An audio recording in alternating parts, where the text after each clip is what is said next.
S welcome back. ಷಡ್ಯಂತ್ರ ಹೇಳಿಕೆಯಿಂದ DK Shivakumar U-turn. ಎಡಪಂಥೀಯ ಆಕ್ರೋಶಕ್ಕೆ ತುತ್ತಾಗದಂತೆ ಜಾಗ್ರತೆ. ಸಿಎಂ ಭುಜದ ಮೇಲೆ ಬಂದೂಕು ಇಟ್ಟು ಹೊಸ ಸ್ಟೇಟ್ಮೆಂಟ್. ಸಿಎಂ, ಸಚಿವರು, ಶಾಸಕರು ಎಲ್ಲರ ಅಭಿಪ್ರಾಯವೂ ಅದೇ. ಷಡ್ಯಂತ್ರ ಹೇಳಿಕೆಯಿಂದ ಡಿಕೆ ಶಿವಕುಮಾರ್ ಯೂಟರ್ನ್. ಎಡಪಂಥೀಯ ಆಕ್ರೋಶಕ್ಕೆ ತುತ್ತಾಗದಂತೆ ಜಾಗ್ರತೆ. ಸಿಎಂ ಭುಜದ ಮೇಲೆ ಬಂದೂಕನ್ನ ಇಟ್ಟುಕೊಂಡು ಹೊಸ ಸ್ಟೇಟ್ಮೆಂಟ್. ಸಿಎಂ, ಸಚಿವರು, ಶಾಸಕರು ಎಲ್ಲರ ಅಭಿಪ್ರಾಯವೂ ಅದೇ. ನನ್ನಂತೆಯೇ ಅವರ ಅಭಿಪ್ರಾಯ ಇಟ್ಕೊಂಡಿದ್ದಾರೆ. ನಾನು ಷಡ್ಯಂತ್ರ ಅಂತ ಹೇಳಿಲ್ಲ, ಕಾದು ನೋಡೋಣ ಅಂತ ಹೇಳಿದೆ. ದೋಸೆ ತಿರುವಾಗ್ತಾ ಇರುವಂತಹ ಉಪಮುಖ್ಯಮಂತ್ರಿ ಡಿಕೆ ಶಿವಕುಮಾರ್ ಅವರು. ಎಸ್ ವೀಕ್ಷಕರೇ, ಡಿಕೆ ಶಿವಕುಮಾರ್ ಅವರ ಒಂದು ಹೇಳಿಕೆ ಭಾರಿ ವೈರಲ್ ಆಗಿದೆ. ಈಗ ಅವರು ದೋಸೆನ ಮಗಚಾಕಿದ್ರೇನು, ಮಡಚಿ ಇಟ್ಕೊಂಡ್ರೇನು, ಇರೋ ವಿಚಾರ ಅವರು ಹೇಳಿದ್ದಾರೆ. ಆ ಒಂದು ಸ್ಟೇಟ್ಮೆಂಟು, ಆ ಒಂದು ಬೈಟು ಸಾಕಷ್ಟು ವಿಚಾರಗಳಲ್ಲಿ, ಸಾಕಷ್ಟು ಪ್ಲಾಟ್ಫಾರ್ಮ್ಗಳಲ್ಲಿ ವೈರಲ್ ಆಗ್ತಾ ಇರುವಂಥ ವಿಚಾರ. ಏನು ಹೇಳಿದ್ರು ಅವರು?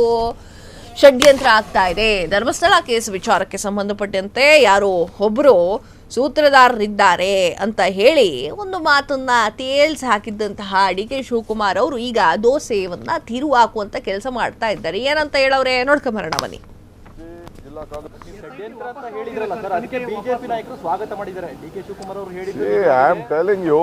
ನನಗೆ ನನ್ನ ವೈಯಕ್ತಿಕವಾಗಿ ಗೊತ್ತಂತ ವಿಚಾರ ನಾನು ಹೇಳ್ತಾ ಇರ್ತೀನಿ, ನನ್ನ ವೈಯಕ್ತಿಕವಾದಂಥ ಒಂದು ಅನುಭವ. ಬಟ್ ಗೌರ್ಮೆಂಟ್ ಇನ್ವೆಸ್ಟಿಗೇಷನ್ಗೆ ನಾನು ಭಾಗಿಯಾಗ್ತಾ ಇರಲಿಲ್ಲ.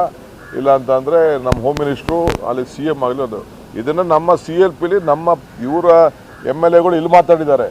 ನಮ್ಮ MLAಗಳೆಲ್ಲ ಶಿವಲಿಂಗೇಗೌಡರು ಆದಿಯಾಗಿ, ನಮ್ಮ ಗೋಪಾಲ್ ಕೃಷ್ಣ, ನಮ್ಮ ಪುತ್ತೂರು MLA, ನಮ್ಮ MLC, ಜಿಲ್ಲಾ ಕಾಂಗ್ರೆಸ್ ಅಧ್ಯಕ್ಷರುಗಳು ವಿನಯ್ ಕುಮಾರ್ ಸೊರ್ಕೆ ಅವರೆಲ್ಲ ಬಂದು, ರಮನಾಥ್ ರೈ ಅವರೆಲ್ಲ ಬಂದು ನಮಗೆ ವೈಯಕ್ತಿಕವಾಗಿ ಬಂದು ಸ್ಟಾರ್ಟಿಂಗೇ ಬಂದು ಭೇಟಿ ಮಾಡಿದ್ದಾರೆ. ಅವರು ಬಂದು ನಮಗೆ CMಗೆಲ್ಲ ಭೇಟಿ ಮಾಡಿ, ಹೋಮ್ ಮಿನಿಸ್ಟ್ರ್ ಭೇಟಿ ಮಾಡಿ ಹೇಳಿದ್ದಾರೆ ಏನಿದೆ ಅಲ್ಲಿ ಮೊದಲಿಂದ ನಡ್ಕೊಂಡು ಬಂದಂಥ ವಿಚಾರ ಅಂತ ಹೇಳಿದ್ದಾರೆ.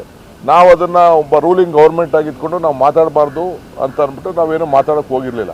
ನಮ್ಮ ಪಾರ್ಟಿಲೂ ಡಿಸ್ಕಷನ್ ಆಯಿತು. ನಮ್ಮ ಪಾರ್ಟಿಲೂ CM ಹೇಳಿದ್ದಾರೆ, ಪಾರ್ಟಿಯವ್ರಿಗೆ ನಾನು ಯಾವುದು ಅನ್ಯಾಯ ಬಿಡಲ್ಲ, ಕಾನೂನು ಪ್ರಕಾರ ಮಾಡ್ತೀನಿ. ಯಾರ್ಯಾರು ತಪ್ಪು ಮಾಡಿದ್ದಾರೆ, ಯಾರ್ಯಾರು ಸ್ಟೇಟ್ಮೆಂಟ್ ಮಾಡಿದ್ದಾರೆ ಅವರೆಲ್ಲರ ಮೇಲೂ ಕ್ರಮ ಕೈಗೊಳ್ತೀವಿ ಅಂತ. ಈಗ ಅದಕ್ಕೆ ಯಾರೊಬ್ಬ ಕುಮ್ಮಕ್ಕೆ ಕೊಡ್ತಾ ಇದ್ದಾರೆ, CMನೇ ಕೊಲೆಗಾರ ಅಂತ ಹೇಳಿದ್ದಾನೆ. ಗೊತ್ತಿದೆಯಾ ನಿಮ್ಗದು?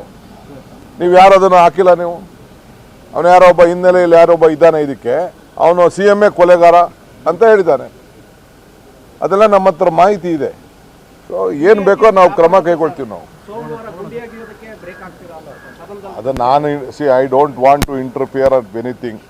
ನನಗೆ ಅವ್ರು ಯಾರು ಪೊಲೀಸವ್ರು ಮಾಡ್ತವ್ರೆ ಅನ್ನೋ ಗೊತ್ತಿಲ್ಲ, ಏನು ಗೊತ್ತಿಲ್ಲ. ನಾನು ತಲೆ ಕೆಡ್ಸ್ಕೊಳಕ್ಕೆ ಹೋಗೋದಿಲ್ಲ. ಹೋಮ್ ಮಿನಿಸ್ಟರ್ ಇದ್ದಾರೆ, they will deal with it.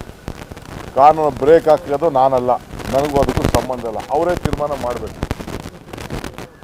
But ನಾವು every day we are also try to get our information from our own source. ಕೆಲಸ ನನಗೆ ನಾ ಪೊಲೀಸವರು ಮಾತಾಡೋದಕ್ಕಿಲ್ಲ. ಅಲ್ಲಿ 100 ಜನ ಇದ್ದಾರಲ್ಲ, ಬೆಳಗ್ಗೆ ಸಾಯಂಕಾಲ ಹಿಂದೆ ಹೋಯ್ತಾ ಇರೋರು ಇದ್ದಾರಲ್ಲ. ಕ್ಷಣ ಕ್ಷಣದ ಸುದ್ದಿಗಳಿಗಾಗಿ ಫ್ರೀಡಂ ಟಿವಿ ಸಬ್ಸ್ಕ್ರೈಬ್ ಮಾಡಿ, ಲೈಕ್ ಮಾಡಿ ಹಾಗೂ ಫಾಲೋ ಮಾಡಿ. ಹೊಸ ಸುದ್ದಿಗಳ ನೋಟಿಫಿಕೇಶನ್ಗಾಗಿ ಬೆಲ್ ಐಕಾನ್ ಮೇಲೆ ಕ್ಲಿಕ್ ಮಾಡಿ.